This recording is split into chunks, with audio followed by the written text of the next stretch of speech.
We now travel an hour and 40 minutes west to the city of Gardner, to a house the locals call the Victorian. Founded in 1764 and named after Colonel Thomas Gardner, the city of Gardner prides itself on being the furniture capital of New England. And furniture businessman Sylvester Pierce wanted to build a home across from his store and completed construction on this home, the Victorian, in 1875. Reports of haunting began with Pierce's son Edward. After Pierce's wife died, Edward swore he saw her and her ghost in the hallways. After Sylvester's death, he left the house to Edward, who subsequently lost it in a game of poker. The new owner took pity on Edward and allowed him to remain in the house, but he had to move down into the cellar. After Edward passed, his ghost is said to haunt the cellar he was confined to. The house has had a variety of owners since. Today, it's owned by Edwin and Lillian Gonzalez. The couple bought the house in 2008 and almost immediately began experiencing strange phenomena. One time when Edwin was working at his desk, he saw a man appear before him and tried to take a swing at him. Edward put his hands up to defend himself and the attacker disappeared. Another time, Edwin noticed the neighbor's kid looking up at his office window. The next day, the boy's mother asked them how many children they had, and she was surprised to hear that they had none, as her son had told her that he'd seen a girl looking out through the office window. 2 girls have been seen in the basement as well. When going near the cistern, people have reported hearing children laughing and playing. It is known 2 little girls have died in the house, one of whom drowned in a nearby pond. There have also been reports of another man being seen in a room called the Red Room.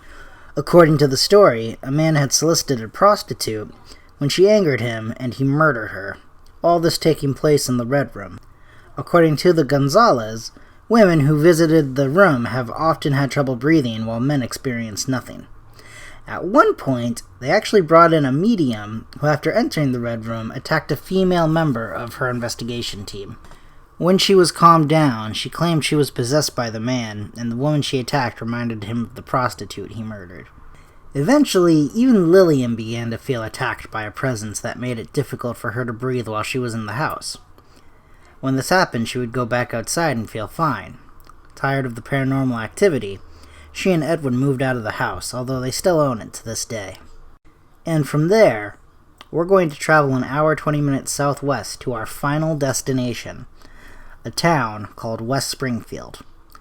First settled in 1655 and officially incorporated in 1774, one of the oldest houses in town and possibly the oldest brick salt box style house in the country is called the Josiah Day House.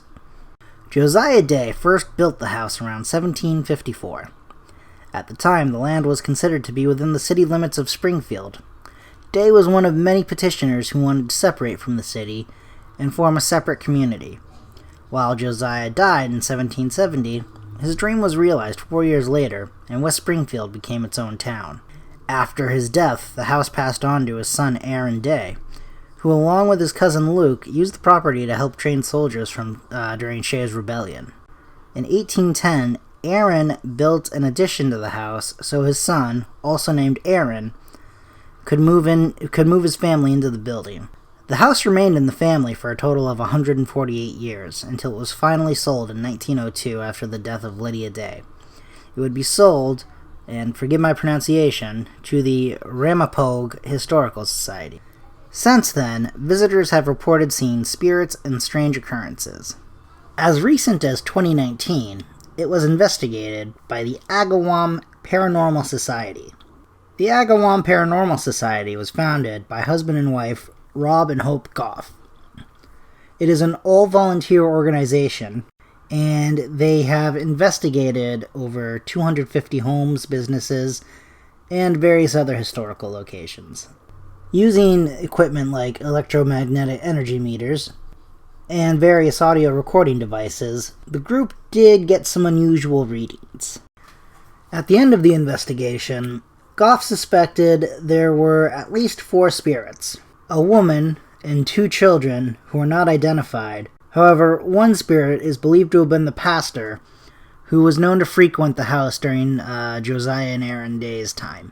However, there are some skeptics, like Stan Zvek, a former president of the Ramapogue Historical Society, says he does believe in ghosts, but he does not particularly believe that the Day House is haunted. So there you have it, folks.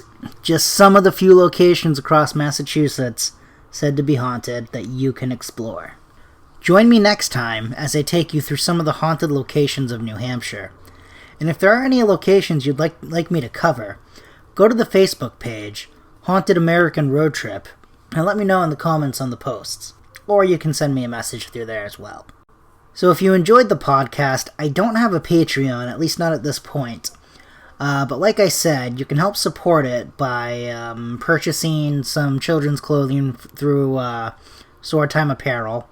Or you can go onto Amazon and purchase a copy of my short story, The Witch of Green Pines. It only costs you $1, and every little bit helps. If you're watching on YouTube, I've also provided some other links that can not only benefit me, but potentially also benefit you. So until next time, this is Derek Johnson with Haunted American Road Trip.